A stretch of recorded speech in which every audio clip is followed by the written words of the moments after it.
Oh! What's that? Here you go, man.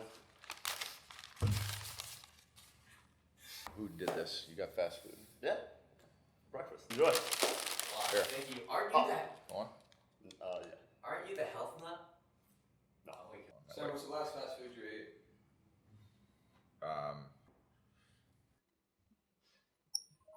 Let's talk trainers. According to a study, 87% of what you learn in a live training with a sales trainer is lost within 30 days. It's a stat that I've mentioned countless times over the years. It's not disputed, it's a fact. Have you ever had a good experience with a sales trainer? Not really. Should I tell you what it was? Maybe not. It's extremely boring.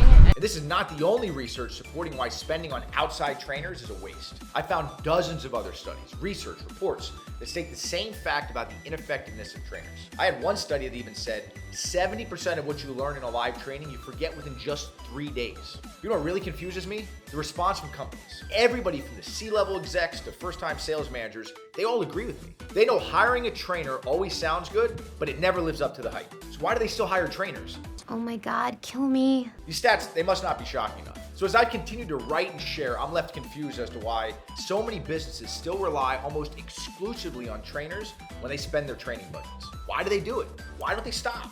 Everything is wrong! If my point of view on this subject isn't clear by now, let me help. Trainers aren't the 3 Michelin star meal they promise. They're not the steak at Ruth Chris. Hell, trainers aren't even a good burger at Shake Shack. Trainers are a hell of a lot more like fast food.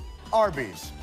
For when you're wondering what it tastes like when a cow dies. Going through the drive-thru, you have big hopes, but they never meet them. Today, more than ever, we need to be better. Employees are coming out of college less prepared than ever and taking jobs where skill gaps are hurting businesses. The numbers should shock you. $31 billion. That's the cost of the U.S. economy due to employee turnover. And 61% of employees in a sales training study labeled the trainers they work with are either mostly ineffective or ineffective. And this is all at a time when only 15% of millennials say they're engaged at work. After listening to many employees over the years, the overwhelming majority of whom say they'd rather have been back at their desk on a sales call than in the classroom being lectured. They weren't all shitty, but many of them.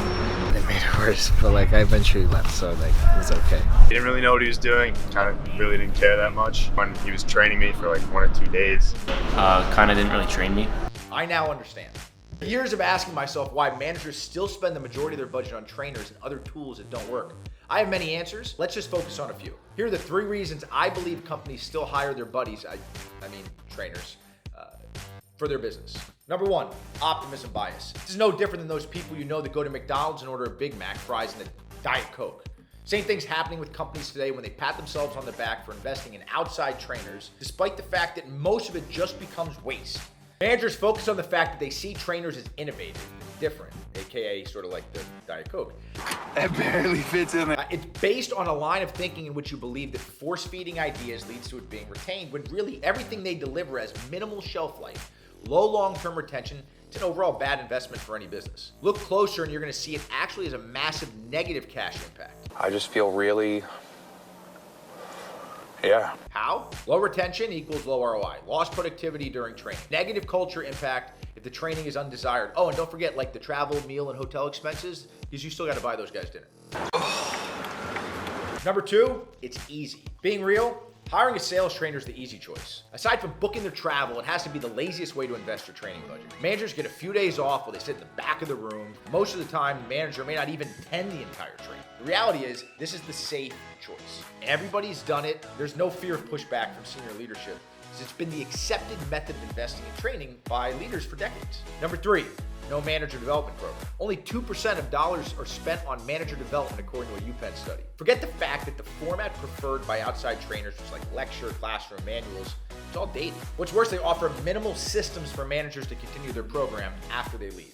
Now, just following their PowerPoint deck, that doesn't count. Coaching and managing people is a hell of a lot more than abiding by whatever acronyms are stressed in the training deck. Managers need systems and coaching to be able to ever truly benefit from and expand on any content that's shared by an outside trainer. Having no coaching foundation, it's a surefire way to ensure your training investment's gonna fail. There's like no progression in there. not great conditions. Kind of like left a couple times during the day, just God knows where. No, I wouldn't say it was actually helped create a myth. It's just a waste of paper, right? Like, That was kind of shitty. So this might surprise you. I actually like trainers. I have many friends and colleagues who have training businesses, and I was even once traveling around the world on a travel budget of clients. I believe that given the right trainer and timing, they can be effective at adding value. The problem is most of them don't get it. We live in a world where all it takes is a few bucks to get a GoDaddy website, a few $1,000, and now you can sponsor and speak at a conference, print some business cards, and poof, you're a trainer who never delivers on their promise. I lied. Who don't have the foundational understanding of how learning works. And they do even less to update their spiel year over year. The bar is too low. Now, before I close down the drive-thru, here's my quick list if you're thinking about bringing in a trainer.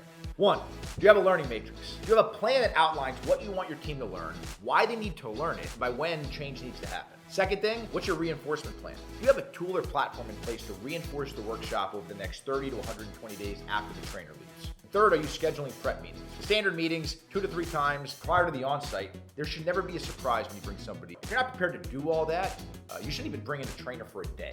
And any trainer who'd show up without that, they're just stealing. Like I said, I like fast food. I get the attraction. You're hungry, you're on the run. Why not just hit the drive-thru and keep on moving? Problem is that complex problems, they're never solved so easily, and you always pay a price for it. Today, more than ever, we need to be better about training. Drop beepers for cell phones. Drop Blockbuster for Netflix. It's time to fire the bad trainers and hire something better. We need to challenge ourselves and our businesses with this question. Are we investing in the right stuff? For the record, Donna stopped at McDonald's this morning and brought us a bag with nothing in it. Record. She ate the one hash brown.